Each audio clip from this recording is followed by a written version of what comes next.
Yo, UFL training camp is officially in high gear, baby, and it's time to get it on. We're going to talk about that a little bit on today's show. And also, the NFL has finally released the new salary cap numbers for the 2024 season, and baby, it's big. This is Gridiron Nation, y'all. We're talking UFC and bad movies, part 2. Let's do it, Familia. Gridiron Nation Podcast. Welcome, baby. Let's get it on. Let's get it popping because it's time to roll with me.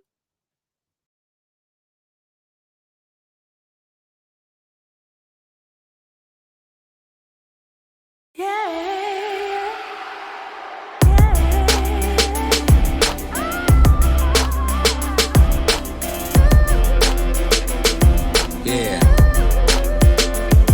Come on.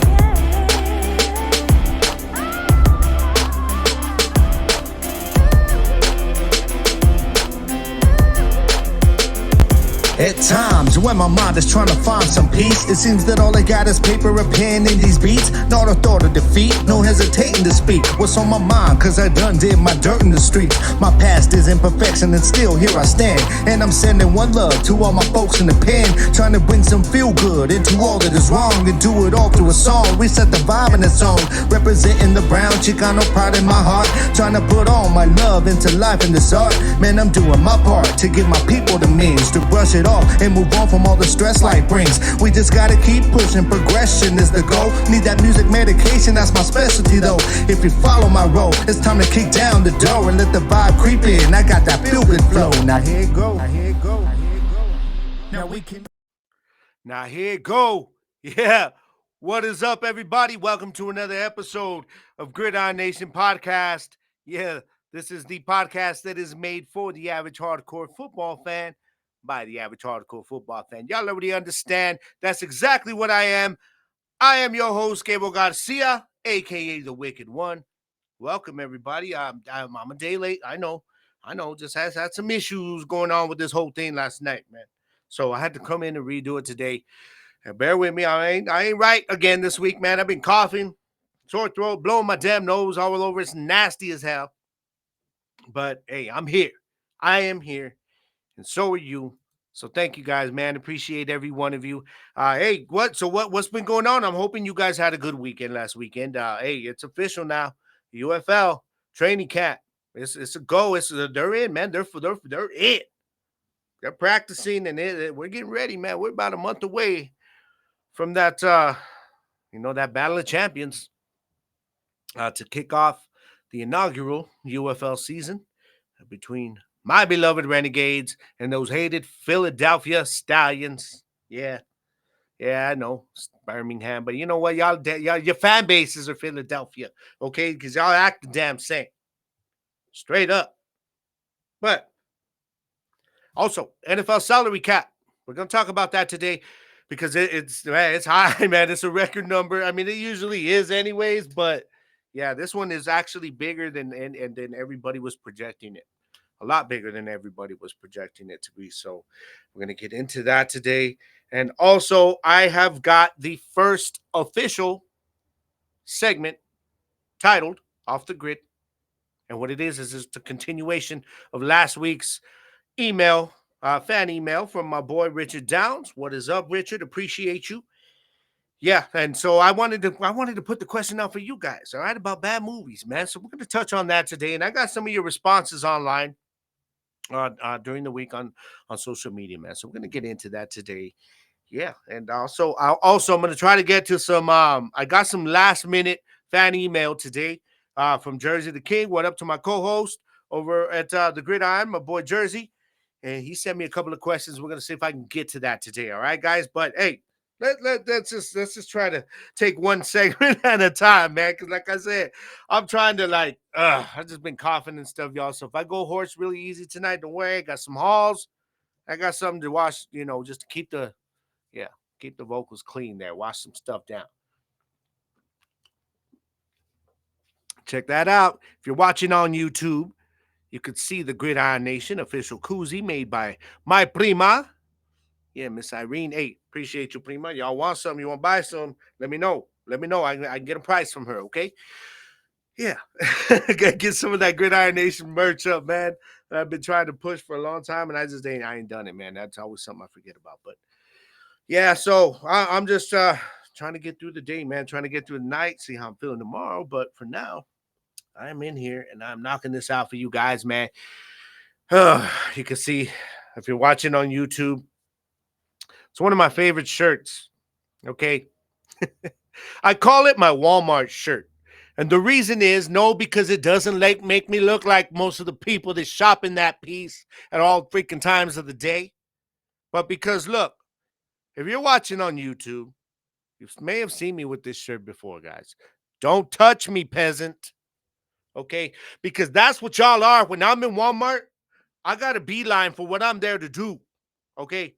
I hate that damn store. Come on, let's be real, y'all. In Walmart, man, come on. We all hate Walmart. But I gotta go there this weekend. You got to, man. You got to. That's where they have everything, and they got better prices on a lot of stuff, groceries and everything. But yeah, so I had to, make a trip up into Walmart. Where people were being rude. But I got hit up by them dealers outside, y'all. Right in front of the damn Walmart. Cops let them post up a table and everything. Sporting the green. They call themselves the Girl Scouts. Y'all got me. You did. Damn it. You got, hey, the Walmarts now, they got an entrance, 2 entrances, right? Actually 3 if you include the garden center, but that's not always open. But the main 2 entrances, man, the Girl Scouts, they were set up. They had a table at both. With a girl with a sign. You can see him when you're walking up. You don't even need the girl with the sign, but she's still right there, right when you're walking in the door. Girl Scout cookies. Yeah. That's the edible crack. They're teaching these little girls how to be crack dealers. Okay? Little entrepreneurs. But man, that's what that is. It's that edible crack. Come on, it's them Girl Scout cookies, guys. Lemonades, Samoas, Thin Mints. Damn. They got me. They reeled me in. Said, look, you look hungry, bro. I'm like, damn. No, I'm good. Okay, you know what? On the way out, I'm going to stop by and I'm going to get some cookies. And I did, man. So, yeah. So, y'all watch out because they're out there. If you're looking for them, on Valley, there's one at each entrance, between 12 and 5. Little crack dealers, man, teaching them how to be hustlers already, man. But shout out to all the Girl Scouts out there for bringing us that deliciousness once a year. We love it, man. We love it. Hope you guys are out there feeling good, living well, and living blessed, man. I am up here in my place of Zen. Obviously, if you're seeing me on YouTube right now on the recorded version, no, this is not a live stream. So don't be like, man, there's some of y'all be like, damn, this fool didn't tell me he was doing a live stream. Why didn't I get the notification? First of all, you better be following me, okay?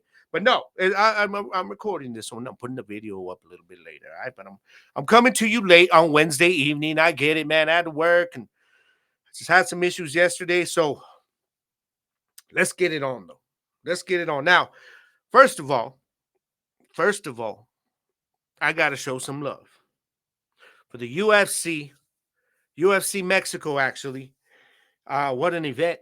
Did y'all catch this event this weekend? It was free. Well, if you have, like ESPN and if you have ESPN Plus, I think maybe it was only ESPN Plus, but I got it. I don't know. I didn't get to watch it the day of, but I watched it the next day. And Brandon Moreno, y'all already understand that dude is my boy, man. Brandon Moreno is my favorite current active fighter right now in MMA. And I was ready for him to win this, man, but he was going up against Brandon Royval. Hey, Brandon Royval, Chicano there, he was even showing love. He was showing love to the people after the fight. It was a hell of a fight, y'all. 5 rounds. It ultimately went split decision to Brandon Royval. And it was funny, man, when they announced him because they're both named Brandon. And you could see the referee holding both their arms, and you got Bruce Buffer in the back. The referee scores this, and it was coming down to a split decision. And then all he says is, "For your winner by split decision, Brandon," and he let it kind of linger a minute, and you could see both their reactions. Brandon Moreno was already going up like, "Yeah, Brandon Royval was already ready to complain, like, "Are you kidding me?" And then they said Royval, and he was like, "Oh snap, I won." Some Moreno he was very disappointed. It just silenced the crowd. Like, it was, you could hear a pin drop in that place when they announced that. It was crazy, man. But because that was Mexico City, man. They were all there to see my dude Brandon Moreno, and he put up a fight. My only issue is, okay, just a couple things. The fifth round, I really felt that while Royval was busier, he didn't land much. Most of the fight, he was very busy. You see the amount of work, the amount of punches. It's not even close. He threw way more, did way more work than Moreno. The thing is, Moreno was a lot more accurate. He was making his shots count, and he was getting a lot of power shots in, especially in that last round where they went in tied 2-2. And I really thought that it would either be a draw or Moreno had it, just edging it by split decision. But no, they gave it to Roland. I figured, it's his backyard. This event was put on to highlight him, on a much bigger stage, I guess. I don't want to say bigger than pay-per-view, but this is not a pay-per-view, so more people have access to it. You know what I mean? And so, no, they didn't give him the nod, man, but it was a hell of a fight. So they're now 1-1. The first time they fought, I believe Moreno had taken Royval down, or he's gotten his back or something, and Royval, his shoulder went out. Boom. So he tapped out, and that's what happened. Now they had this rematch. It was epic. It went in tied 2-2. I really feel that Brandon Moreno should have been busier in the fourth round. I thought if he would have been busier, I thought he would have done enough to win. And also, the problem was he got some takedowns. He just didn't have the ring control, a lot of ring control time. They weren't staying down on the mat very long when he got the takedown. So I really hope I see a third fight. You know what? Screw it, man. Make these guys fight one more time, and then we're going to find out who gets a shot at the title. All right? That's what I want to see. A hell of a fight by both fighters, man. And it was just a great event. Hell, you had the co-main event, Yair Rodriguez taking on Brian Ortega. Bro, Brian Ortega had not, this dude's been out for like more than a year. What they said, like 19 months? Year and a half. Okay, and you're going to come back after such a long layoff, an injury, and you're going to step in the octagon against a dude like a beast like Yair Rodriguez in his backyard. Ooh, Ryan Ortega, man, this is why I like him, man. I'm such a big fan of his because the dude's he's got balls, man. It don't matter. He's like, I don't care. Let's just throw down. You want to cut me? Fine. Let's go. You know, make me bleed. Let's go. I'm gonna do the same to you. That's what he does. In that first round, it looked like Yair Rodriguez was gonna finish him at some point. There was a couple times, and I was like, damn, he came out, he was busted up a little bit. At the end of that first round, Brian Ortega was, and second round comes out, and then the tables turn, man, and it ended up with a submission. And T City, that's what for those of you that don't know, Ortega's nickname is T City, stands for triangle, the triangle choke. You can see it. There were times during this fight, Josh, especially in the second round, where you knock down on Ortega or take him down, and Ortega will go to his back, and you see the legs start coming up. Anytime Yair got close, like he was going to come up on top, those legs would go up because he's trying to get that triangle on you. Well, he ended up getting him with an arm triangle choke. It was nasty. It was locked in, man. So shout out to T City, man. It was cool. He was speaking in Spanish to the raza down down in Mexico. And it's just a great event, guys. Good night of fights. If you get a chance to go back and watch it, definitely do, because I highly recommend it. And it's showcasing the Mexican fighters. See, the thing is, in the pugilistic stuff, man, Mexico, the fighters, man, the fighters are, from Mexico are always known for boxing, man, like boxing. But they got heart, man. That's why, like Raza, pretty much Mexicans can play any sport, man. They're pretty good at it, you know. But they're known for their soccer, man. They're good in soccer, and Raza. And so now this gave them a chance to show, look, we ain't just boxers and soccer players over here, man. Now we got some MMA fighters that can squab, and it was on, man. It was on. It was a good event, guys. Go back and check it out, definitely, okay? Because you will not be disappointed if you're an MMA fan. All right. Now let's move on, man. Let's roll on to the next segment we got coming up, and that is we're going to get into the new off topic segment, officially titled "Off the Grid" here on Gridiron Nation. Yeah, this is when we take something that is not about football. Okay, this is not always going to be a fan email. It's not always going to be an interview. Sometimes it's going to be me talking about a topic, you know. Or maybe sometimes I put it out there on social media and I put it out there with other people. So now, this is a continuation of last week's email from my boy Richard Downs, the Denver Bronco extraordinaire, Denver Bronco fan extraordinaire, should I say. He says, I know you like talking about your favorite movies, but what are some of your least liked movies or movies you hate most? And I told you guys, I gave you guys a list of mine last week, right? And it was a fun topic to think about because there's not a lot of movies that I really did not like. You know, I'm generally if a new movie interests me and I sit down to watch it, the fact that I'm interested, you got me because whatever the subject matter or whatnot, but you kind of got me a little bit over that 50%, and then all you gotta do is keep me there, and I'll be okay with it. But there were some that were bad movies. There's some in retrospect that are bad movies after you get older. Like I mentioned, Street Fighter. How I loved that movie when I was younger, I have no idea. I don't know what I was thinking. But Guile, Mr. All American, he ain't got no damn French accent. Nah. And yes, you know what? I got fact checked. I did get fact checked. JP, shout out to you, my dude, my boy. He told me. When I was talking about how much I hated that movie, that it minimalized. That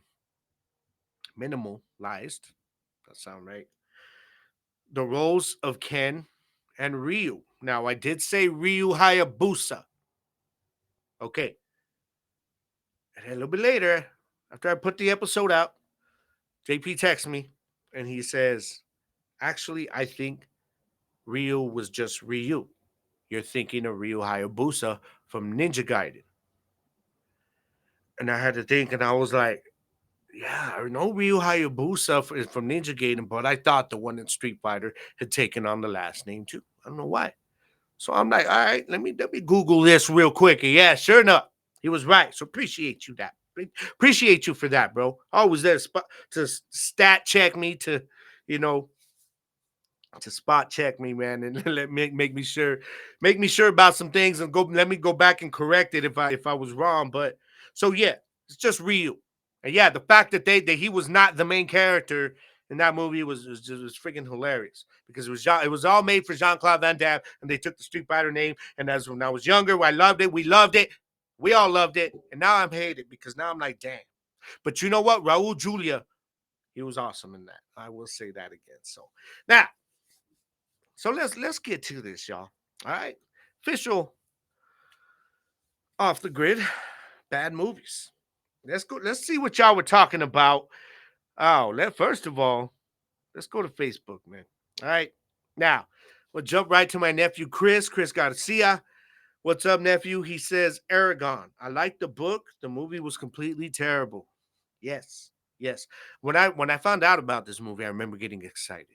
I read the first two books. But it was like, yeah, man, I don't know. I don't know what it was with this movie.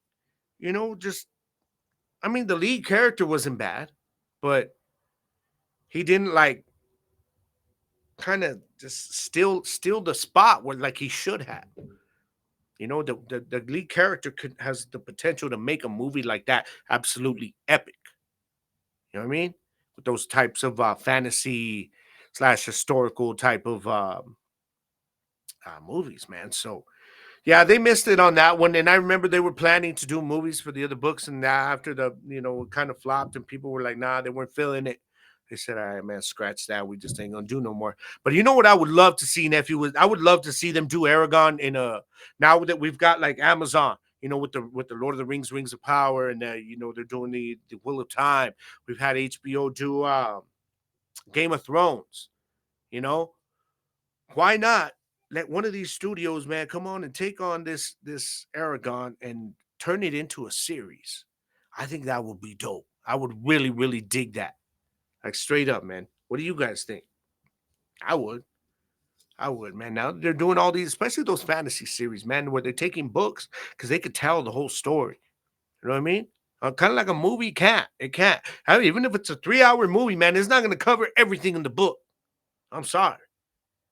It's just too damn long. But Caddy Diaz says the new Madam Web. I am hearing a lot of bad things about this movie, man. I haven't watched it. And Jersey, I apologize. He did send one of the questions he sent was regarding this, so I'll answer that real quick with this. I have not watched Madam Web yet, and he was asking if I've watched Madam Web and if I was as disappointed as he was. So it's obvious to me that this is Jersey's answer for this, because the only thing I got from New Jersey, at least that I saw for this week, was you had just commented on the post about that it was a tough, it was tough. It was a tough decision to pick like which movies you didn't like, but when you came at me with this one, I said, okay, so that he doesn't like that one. And what's up with this one? You and Caddy, man. Caddy Diaz is the one that answered this one on Facebook, and I'm hearing a lot of bad things, guys. Like, what's going on with this with Madam Web? I mean, I'm hearing that it's boring. That's what I'm hearing. That it's just boring, very dry. That the characters are very dry. I don't know. Y'all tell me, man, because I need to know if I need to stay away from this movie. Is it essential? Like, is this part of the MCU, right? Like, Sony's throwing the whole Spider Verse in there, right? So, Sony's got like the licenses to Silver Sable and to Black Cat and all those, and they're trying to create their own thing there. But I mean, dude, is this part of the MCU? So is it going to be something that I actually have to watch, or else I'm going to miss a big chunk of what's going on into the next phase? Let me know. All right, because what I'm hearing, I don't want to watch it.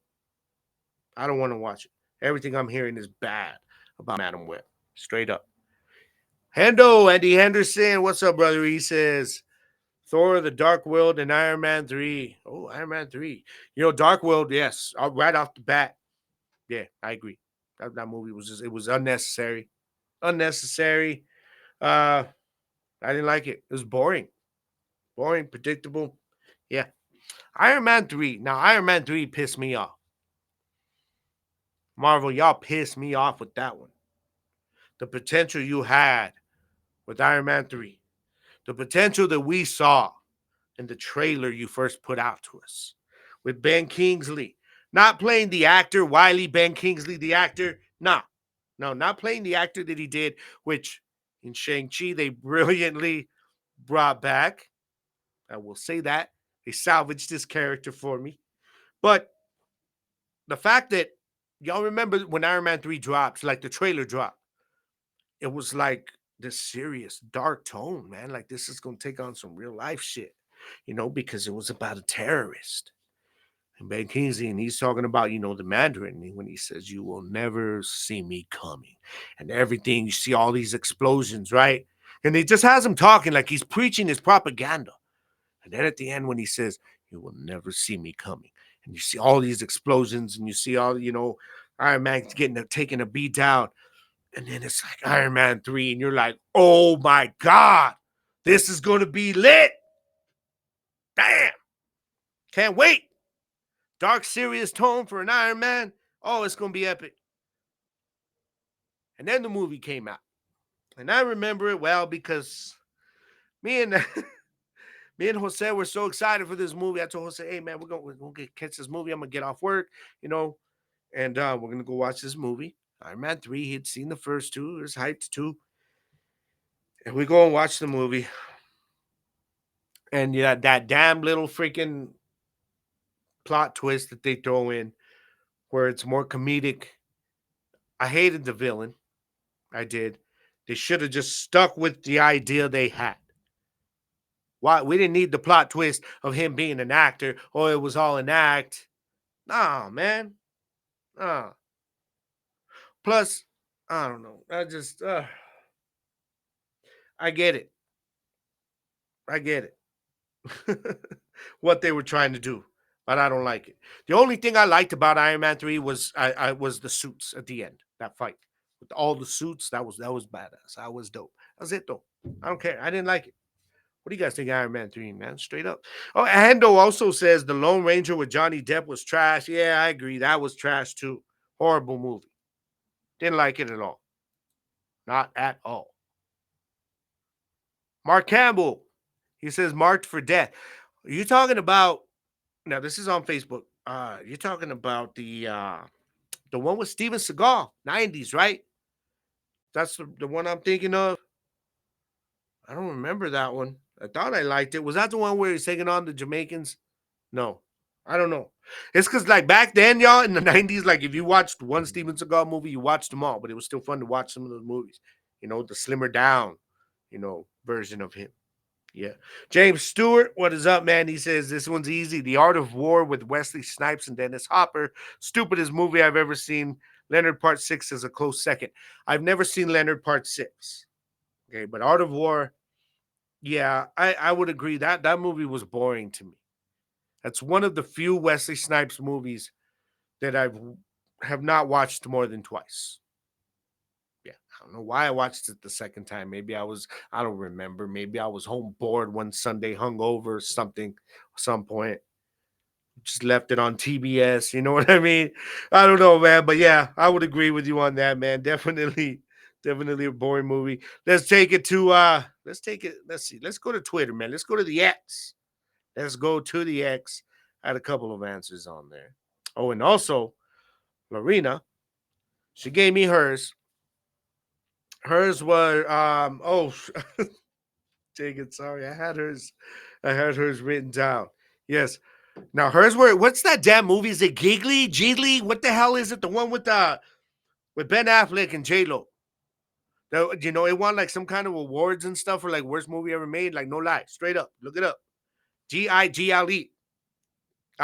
Sorry, Gigli. Excuse me. I never wanted to watch it, but everybody says it is like absolute trash. And then she says, anything, everywhere, all at once. I like this movie. She don't like Lorena. No, okay, I get Lorena's part. It's not that she don't like it. I think what it is she thinks it's overrated. Took home the award. She was like, it is not Oscar worthy. Yeah, no, it maybe not. Maybe not. Maybe not. I wouldn't say it was a bad movie though. I didn't hate it. Angel Gallegos, he says Twilight. There are a lot of us fellas, bro, that would agree with you. I'm one of them. Didn't like Twilight, hated it. And then there's those fellas that won't tell you that that's like a guilty pleasure, that they like those movies. They won't tell you. You'll find them all hugged up with their lady, watching it into it. Not because you have to be there. We all got to do that quality time. I get that. Hey, man, they want to watch Twilight. They want to watch Twilight. So, Angel, it'd be like hordes of ladies that will disagree with you on that, my friend. All right? Some of the fellas, we're with you. My boy David Dima says, Killer Clowns from Outer Space. Bad movie, but a bad movie that I absolutely love to this day. Yes, man. Yeah, y'all remember Killer Clowns from Outer Space? It's like that cult classic movie. It's like this horrible, horrible, low budget horror movie about these clowns from outer space, man. They're in this little ice cream truck going all over and they're, abducting people, taking people. And then they freaking transform them and they put them in these cocoons that are made of cotton candy. And it's dope. Okay. If you've never seen Killer Clowns from Outer Space, do yourself a favor. First of all, crack yourself open a cold one before you hit play, okay? And then light yourself up a fatty, all right? Take a couple hits, let it kick in, and hit play, and just enjoy the ride. Will be Killer Clowns from Outer Space because you'll be laughing your ass off, y'all. Yes, bad movie, but it was intended to be bad, and we love it. We love that movie, man. I feel you on that, Demas, straight up, man. So, all right, man. Now, also on Twitter X, I had JP, The infamous JP, he says the live action Last Airbender for sure. Yeah, I remember I said that last week, man. As well as Dragon Ball Evolution, he says. And yes, oh my God, I cannot believe I did not remember that last week. Dragon Ball Evolution. It wasn't just trash. Okay, it wasn't just cinematic trash, just trash in the movie. What it was a slap in the face to anime fans, to Dragon Ball Z fans. Yeah, it was a slap in the face to Chow Yun Fat fans like me. Y'all thought by putting him in the movie that it was going to be all good? Like, we're just going to make Goku, our star character, we're just going to whitewash that character right now. We're going to put a white dude in there. But hey, we got Chow Yun Fat in here as Master Roshi. Let's go. Y'all come watch this movie. And I watched it. And oh my God, it was horrible. Damn. I watched it once, guys. And even then, I had to force myself to finish watching it. I was so angry. I've been a Dragon man, but back in the 90s when I was watching anime in the 90s, man, I was watching Dragon Ball Z and Rurouni Kenshin, but it was really Dragon Ball Z that kind of made anime what it is in the western part of in the United States, man. Dragon Ball Z and Pokemon. Straight up. So the disrespect to Dragon Ball Z cannot be forgiven. I agree. Dragon Ball Evolution was absolutely horrible. And then JP continues with one that I hate the most that people like is Thor Ragnarok more than any other MCU movie. Damn. Even more than who else don't you like? You don't like Captain Marvel. I love that movie. Which other ones don't you like? Yeah, but this one, Ragnarok, we talked about this. And it was almost like they tried to make it a comedy and they totally ruined the potential for Space Hulk. It was horrible. When you saw the trailer and you saw freaking, he had the Spartan helmet and you were like, oh, it's coming. Yeah, they ruined that. But was that kind of like a pointless movie? I know there was a couple of things, like most Marvel movies, they'll put one key thing in there that affects the MCU storyline for that phase, whatever it is at the time. But was it really necessary? Hell, I don't even know if Thor 2 was necessary. I'll be honest. Thor Ragnarok, after those two, I'm like, okay, I don't really want to watch what's the one that Love and Thunder? I didn't watch that. So I don't know, man. But yeah, I'm with you. I didn't care much for Thor Ragnarok. Everybody loved it. It was like the media and critics' darling, man. They were like, oh, it's hilarious and an action comedy. And I'm like, what? It's Hulk. Huh. My brother Bobo, what's up, brother? He says Punch Drunk Love. Definitely Adam Sandler's worst movie, in my opinion. I watched that movie once. A long time ago. Once. And I do not remember it. Because the movies that you like, that you remember, they're memorable. That's why you like them. So that one must not have been memorable for me. Punch Drunk Love. Yeah. I don't remember it. So that means it wasn't memorable, wasn't important. That's what I got for you guys this week on Off the Grid, baby. Hey, y'all got any more? Shoot them at me. And next week I will be you know what? Let's do a live stream next week, guys. What you think? I'm on vacation. As long as I'm feeling up to it, I'll keep y'all posted. But at this point, I'm going to try to do a live stream next week, and I'll come up with another off the grid topic, man. And I'm thinking of working to the music side of it, but we'll see. We'll see. All right, but now we got to move on, man, because we got to start talking some football, baby. It's about that time we get back on the gridiron. UFL training camp has officially begun. And I, for one, am very excited about it, man. Now, we get a little break for football.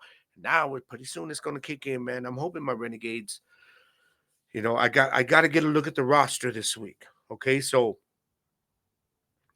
at least two of the questions that were sent in to me by Jersey, I am going to go ahead and push them off to next week because they are UFL related, and I need to get on page and see where my Arlington Renegades roster is at because these teams haven't put out an official depth chart for the start of training camp, which is weird to me, but okay. We have an idea of which quarterbacks are going to be starting, but I don't know yet. So I need to see a depth chart. I can pull up a roster, but it's not going to give me everything in order. You know what I mean? So I got to do my homework on that this week. But training camps are kicked in. The guys are hyped. Social media teams are going. Everybody's ready, man. Yeah, we are ready, y'all. Yeah, it's coming. Battle of the Champions, baby. It's gonna be a big one between like I said, beloved Renegades. Yes, yes. Those hated damn freaking Stallions. Can't stand the damn Stallions, man. Y'all get on my damn nerves. Your fan base gets on my nerves. I'm sorry, I know you're not all like that, but damn, a lot of you are. A lot of you are, man. For real. Get on my damn nerves. Acting like, I mean, you guys just okay. And the reason I say they're like Philly fans is because y'all ever like just been around a Philly fan when you're talking football? You don't realize how annoying that shit is. Yeah. Yeah. It's even worse when you're a rival. Okay. I mean, because everybody hates the Cowboys, of course. But shoot, man. I mean, how I even had a freaking customer last week, man. Oh, it's time to rant, baby. It's time to rant. I had a customer last week. Okay. Want to come up and tell me and Isaiah Gonzalez, we're chilling there, we're working, man. We're talking a little bit about, the salary cap had just come up that day. I went on lunch or something, came back. I told him, hey man, this is the new cap. So now we're talking about Dallas. He's a Cowboys fan. So we're like, man, who we'd like to see, what kind of moves would we like to see them make? That's all this conversation that we're having is consisting of at this time. Okay? That's it. And there's a guy, didn't even know him. He's in the aisle by where I'm working. He's just looking at stuff. And then out of nowhere, man, he don't even make eye contact with either of us. Just doesn't take his eyes off what he's doing, looking at. And he's like, man, you Cowboys fans. He goes, all you guys do is hope. It's all just hope every year. Me and Isaiah stop, and Isaiah looks at me. He's like, oh, hell, serio, bro? And I was like, oh, I'm sorry. So apparently what, we're just supposed to, like, not want our team to do well? I told him, I said, I mean, do other fan bases hope that their teams do well? And he's just like, all I hear is, oh, next year. And I'm like, dude, there was nothing in that conversation that said anything. I told him straight up. I said, no, hey, that ain't here. And as Isaiah tells him, yeah, if you hear that from any fans, those are just the trolls. I told him, you didn't hear none of that here. And he moved on. And before I can get a chance to ask him, but I'll bet you he was a damn Eagles fan. About a 50% chance he was an Eagles fan. 25% chance he was a freaking Niners fan. 25% chance he was a Steeler fan. The other 50% was likely an Eagles fan. Get on my damn nerves. That's how you Stallions fans are starting to act online. Yeah. And y'all, hey, all you UFL fans, keep sleeping on my dudes, okay? Keep sleeping on the Renegades, who, by the way,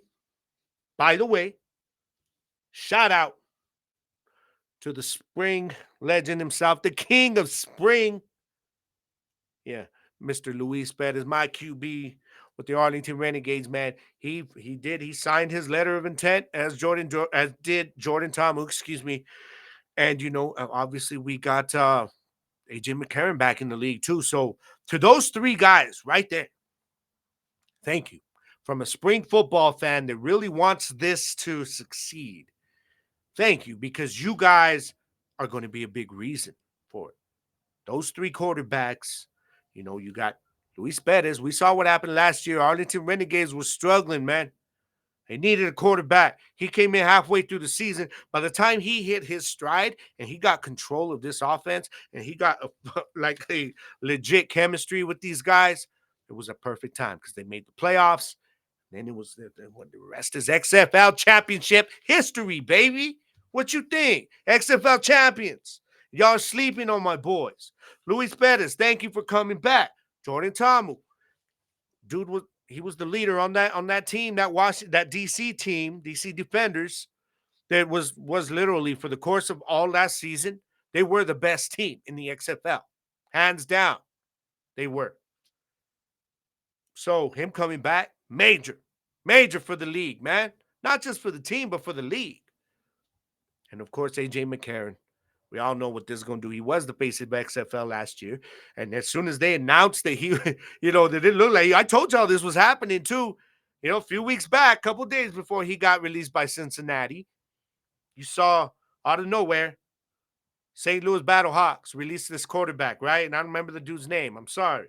But I told y'all, I know teams are doing cuts right now because they got to get, before training camp, they got to get to a certain number. I said, but quarterback is one of those valued positions that the depth is so valued. You don't just start cutting the quarterbacks. That's one of the last cuts you make. You know what I mean? To make your the amount of guys you got to have on your roster going into training camp. So it was weird to me, but I said, I'd watch. It's coming. It's going. Don't be surprised, AJ McCarron. What happened? A couple days later, Cincinnati, they release him. He asked for it. Very next day, boom, you see it. He's back with the Battlehawks. So to you three guys, man, this league is going to need you this year if it's going to succeed. So from all spring football fans, man, appreciate all three of you guys, man. Glad you guys are coming back. All right, man, let's keep moving on, y'all. We got a lot of NFL stuff to get to, man. First of all, Eric Bieniemy, assistant coach now of UCLA, assistant coach and offense. I think it's going to be the offensive coach as well. I don't know why this dude just won't get a chance in the NFL for head coach, man. I don't know. I don't get it. I don't know. Who knows? Y'all heard about that Super Bowl streaker? Fined $42,000. There's a thing going around saying that he put some kind of bet down and won this much, and it's not true. I already fact-checked it. Okay? It's not true. All right? Now, let me get to my notes here, y'all, because I got to make sure that I have everything ready to go. Yeah. Let's talk about the salary cap, guys. So it is now at a record $255.4 million. That's what has been announced for the 2024 NFL season. And damn, can you just kick me down a mill? Come on now. NFL. Damn. Instead, I got you guys are taking my money, man. Straight up. This new cap is a 13.6 increase from 2023. I believe that's the largest increase. It might be the second largest in history from one year to the next. Each team also will get an additional $74 million, which will cover incentives for player contracts and the contracts of retired players that are still getting paid out. So that I dig that. I dig that. And I mean, what this could mean more players getting tagged now, guys, because they were looking at around 245 million at best. 245 million was the pretty average consensus among these financial analysts, all the sports talking heads, everybody. This is where we're like, okay, maybe it'll get close to 250 mil, but likely not too close.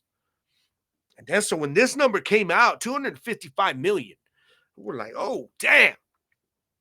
And Cincinnati was like, what? Yeah, T. Higgins, we're tagging your ass this year, dog. So immediately, hours after this came out, the Cincinnati Bengals, they put the franchise tag on T. Higgins. He ain't going nowhere, at least not for 1 year. So they were ready with that, man. They were ready with that. And this is going to be big, guys, not just for the guys that I'm going to talk about here in a little bit, the free agent wide receivers. But like last week, we talked about the running backs. This is big for them too. Big for every one of those guys. Now, none of them are going to get tagged. That's already been made clear. Eckler, Jacobs, Pollard, Barkley, none of these guys, Henry, none of them are getting franchise tagged. So they're going hopefully it helps the market out a little bit for the running backs. I'm hoping it does. But yeah, what does this mean though? What does this mean for the wide receivers? So now we jump into it. NFL free agent series. Wide receivers aplenty. Yeah, man. I am going to give you guys my top three. These are my top three guys in free agency right now, okay? For wide receivers. Now, my top guy, it would have been actually. Let me hold on. Whew. Rewind, Vato. Slow down. I had T. Higgins as my top guy when I first made this list and I was doing my notes and stuff. I made my list, and it was like a day before T. Higgins got tagged. So he was my top dude, my top free agent wide receiver at the time. Obviously, he is no longer a free agent as of right now. So my new top guy is Mr. Buccaneer himself, Mike Evans. Mike Evans is a guy that he's going to get paid, man. He is going to get paid. He's had his championship. He wants another one. He's still competitive. He can still play at a high level. We saw it last year. This dude's got a record. What is it? 13 straight 1,000-yard seasons, man. Future Hall of Famer. He is elite. Y'all stop disrespecting this man and leaving his name out of the elite wide receiver category. All right? And I think the Bucs are going to show their love to this dude. I can't see him in another uniform. April, what do you think? I can't see Mike Evans in another uniform. Oh, I'd love to see him in a Cowboys uniform if we have to let Gallup go. But to be honest, it wouldn't look right in any other uniform than the Bucs. And after how he helped Baker Mayfield this year, I really gotta say, man, I think some news just dropped yesterday that the Bucs were they were cutting linebacker edge rusher Shaq Barrett. High level player right there. High money player too. It was solely meant to clear up cap space. And with this new jump in the actual salary cap, I gotta think that maybe the Bucs are preparing to make an offer to Mike Evans. I think it's only right. They got to, man. Look what he's done for you. This dude is giving you a Hall of Fame career. He was a big part of helping Tom Brady get y'all a championship. So pay this man. I think he will get paid, but that's my number one free agent wide receiver right now. The number two guy for me, Michael Pittman out of Indianapolis. He's going to get some suitors. He's young. And I think he can definitely help somebody win. Is he a wide receiver one? Depends. Who's his quarterback? All right, but he'll be a legit wide receiver too. I know that. My number three guy, and this guy, he has actually been tied to conversations about people talking about if Gallup and both Brandon Cook end up being cuts. I don't think the Cowboys should cut Cook, and this is for all my Cowboys fans out there. I don't think they will, but I do think Gallup will be a cap casualty if they can't trade him. And there is an opportunity to save some money if they cut Brandon Cooks after June 1st. I don't think that'd be the wise decision if you're really all in this year because he is our burner. And that's the one thing. CeeDee Lamb is the best all-around receiver on our squad, but he's not a true burner. He's got speed, especially afterwards. But what he does is after the catch, he makes the contested catches. He's an elusive route runner. But for that straight speed, I mean, that's what Brandon Cooks was bringing. And to be honest, if you let them both go, then you lose that. And you lose that possession receiver. So what do? You go out and get Hollywood Brown, Marquise Brown, and hey, then you cover that. He's already shown he could be a wide receiver one. He'd be a wide receiver two, and he's a burner. He's got speed. So that'll help anybody, though. I'm just saying for Cowboys because I know all the Cowboys fans I got to listen, all right? So just keep that name in mind. Marquise Brown, I don't know if something will happen there, but also my number 4 guy, Calvin Ridley. Very interesting it's going to be to see if the Jags make any kind of attempt to keep him there. They haven't said, I don't know if he's going to get franchise tagged. I haven't heard that they're not going to, but I'm sure they'll make him an offer. I don't know. But they did say they're okay with him testing the market. I don't know how Ridley's going to do, y'all. That's an interesting one. Now, one guy that interests me also, very intrigued by here in this free agent period is going to be Tyler Boyd. He is my number 5 wide receiver right now. And I think Boyd is going to be a very good number 2 somewhere. Wide receiver 2. That's if Cincy does not decide to keep him there. By franchise tagging T. Higgins, they know he's there now. They don't have to worry about trying to work 2 deals at once. Now, maybe you can see what you've got. After looking at that, you know how much you're paying Higgins now.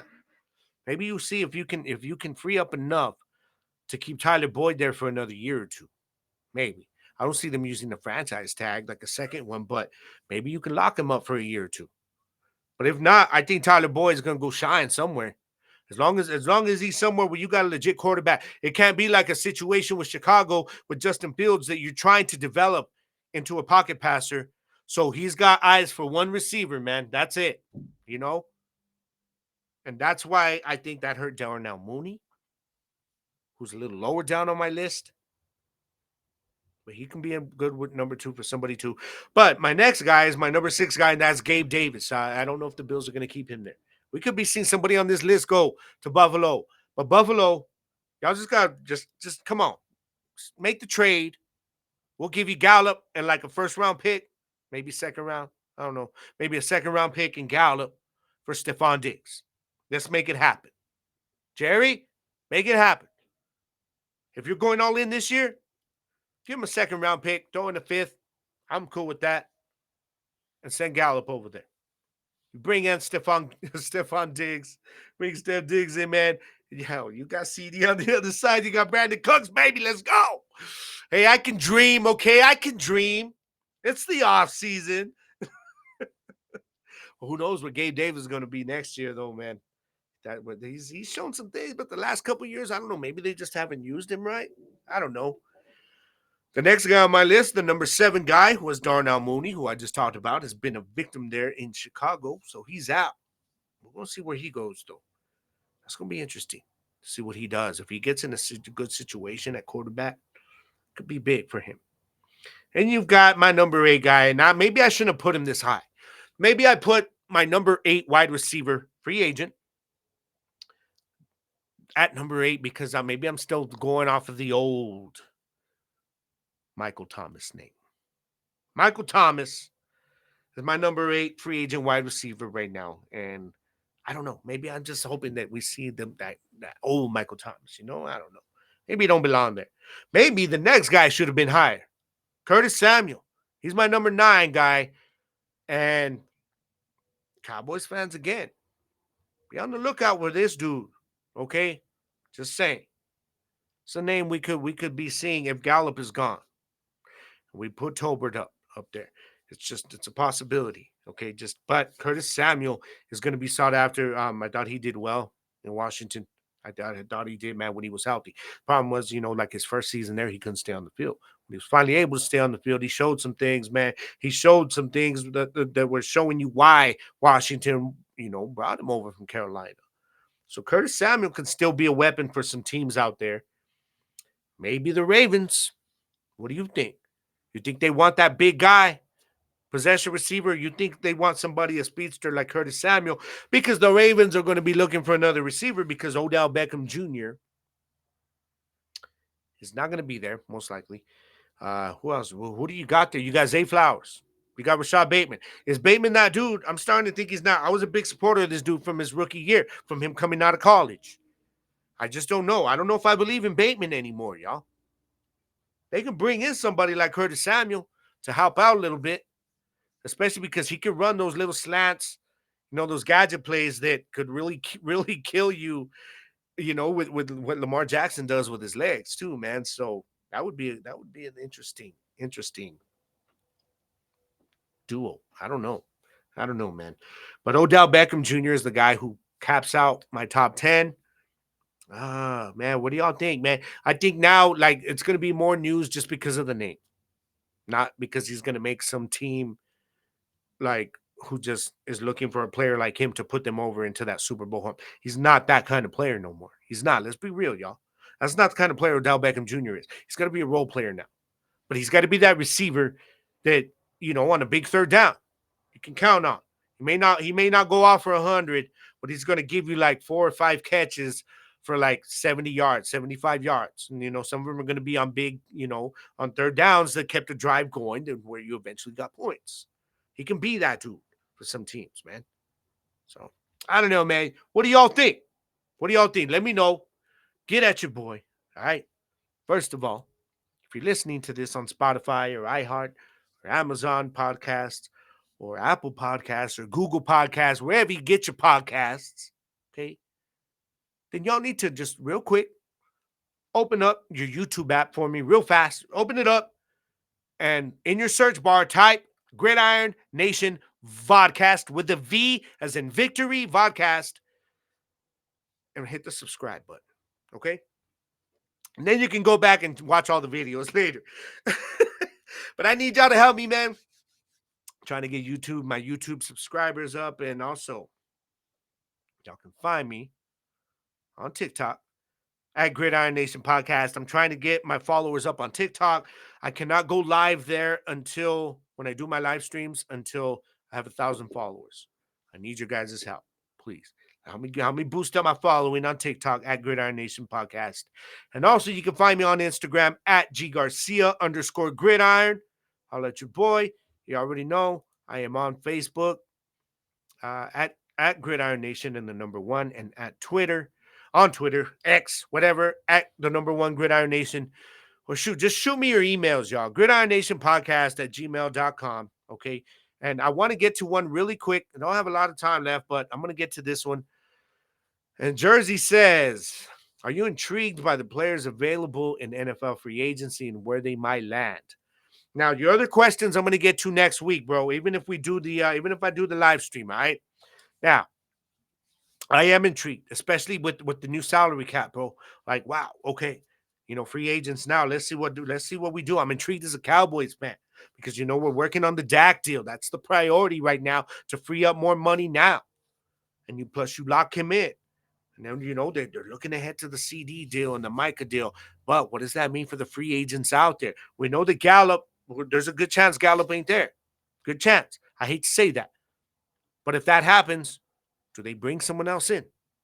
Or does Tolbert get the love? So that intrigues me as a Cowboys fan. The running backs right away, man. Again, one of the strongest, what I'm gonna say, just one of the strongest lineups of free agent running backs to hit the market in one season, man. These guys, it's a mix of veterans and guys in their prime, and it's just very intriguing. We're not looking at quarterbacks moving around much or nothing like that. So this year, it's just all about the running backs. It's going to be about these receivers because every one of these receivers I gave y'all today can become a piece. I think all but maybe my bottom three guys are Michael Thomas, Curtis Samuel, and Odell. Maybe Samuel could. Maybe it's just Michael Thomas and Odell. I don't know if these guys are going to have shown to be good enough right now, last season, to say, okay, we're going to make this team into a contender. I am the missing piece. But the rest of these guys, when you look at Mike Evans, Michael Pittman, Marquise Hollywood Brown, Calvin Ridley, Tyler Boyd, Gabe Davis, Darnell Mooney, I think maybe even Curtis Samuel, I think could be the guy that gives them that legit number two option in their wide receiver game. And for some of them, maybe a number one, depending on where they go. Hollywood Brown shown he can be a number one. Will Calvin Ridley get a number one spot? Michael Pittman likely will. So the free agency, it's about to kick off, y'all. Here, what is it, March 14th or something like that? Yeah, y'all be ready. Y'all be ready, man, because I'm definitely ready for this. We'll get to the other questions next week. Straight up, brother. I promise you that, man. It's ran a little bit late on time today. But now, don't forget, y'all, okay? Every Tuesday evening, I'm either doing a live stream or I'm here. I can drop the recorded version. I know this is Wednesday, but normally it's Tuesday evenings. You can catch Gridiron Nation Podcast with your host, your boy, Cable Garcia, a.k.a. The Wicked One. Got the new look on now, rocking the glasses a little bit. Hey, what y'all think, man? Huh? At least I could see now. I ain't getting these headaches, man, when I spend hours in front of this thing. Because after I do a show, I got, whether it's recorded or video, I got to go back and I got to mix up the audio a little bit. Change up some of the levels, do any editing I got to do, stuff like that. Okay, so I spend time, like hours, man, in front of the screen, or if I'm working on music and I get these headaches. So, yeah, finally the glasses, yeah, I'm good to go. But, yeah, anyways, getting off topic, Vato. Get back on track, local. Gridiron Nation Podcast with your host, Gabriel Garcia, myself, Tuesday evenings. And also, don't forget, guys, you can catch me and my co-host over at the Gridiron, Mr. Jersey the King himself, with your boy, yours truly, OG Double G, as, named, as dubbed by Angel Gallegos many, many months back. Yeah, Saturdays at 11 a.m. Mountain Time. If you look to East Coast time to adjust, then that would be 1 p.m. East Coast time. Adjust accordingly, y'all. Be sure you hop on with me in Jersey this week because we're going to be talking some UFL. All right, definitely, man. So it's about time for me to get up out of here, guys. I'm sorry, but it's time for me to go. But hey, check it out. You guys always know I always close it out with a message. All right, always. Now, I was trying to think what do I want to do for the message this time. What am I gonna do, man? What am I gonna do? And I was trying to think of one, and then I thought, you know what? I know every week we do, my quoted Bruce Lee tagline ends always would be water. Okay, but I was like, you know what? Maybe it's time to bring back for this week's message to go back and dip into the philosophical knowledge and mind of Bruce Lee, the dragon, the legend, the icon, and go into one of his quotes. I said, it's about that time. So I did. I decided, let's do it, man. So now, this quote, guys, I'm going to give you what I think. And I want you to take it how you think he means it, okay? Whatever it is in your head, however it speaks to you. That's what philosophy is all about. All right. Now he says, emptiness is the starting point. In order to taste my cup of water, you must first empty your cup, my friend. Do you know why this cup is so useful? Because it is empty. I mean, that's Bruce Lee. It's from a book that I have of his with daily quotes, and it's called Striking Thoughts from his writings. And so again, I'll read it again. Emptiness is the starting point. In order to taste my cup of water, you must first empty your cup, my friend. Do you know why this cup is so useful? Because it is empty. Okay, the way I'm taking this, y'all, the way I read into this, is what he's saying is this. Now, first of all, Jeet Kune Do? It's a martial art. You guys see when Bruce Lee fights, he jumps around a lot. It's about being fluid. You don't have a set stance because he always said when you're in a set stance, you only have a certain set of rules, certain moves you can do there. But when you're free and you're flowing and you don't have a style or a set stance to kind of barricade you, then you're free. And this he always meant it towards life also. He always used all of it towards life also. When he's talking about emptiness as the starting point, it's about being open minded about other people, about everything. You know what I mean? And he says, in order to taste my cup of water, you must first empty your cup. Because if you have preconceived notions about somebody or about a certain group of people or about something like that, then they're already in an uphill climb trying to earn your respect. You know what I mean? And it's not right. You don't know somebody, you know nothing about them, you know, never even heard of them or something, whatever.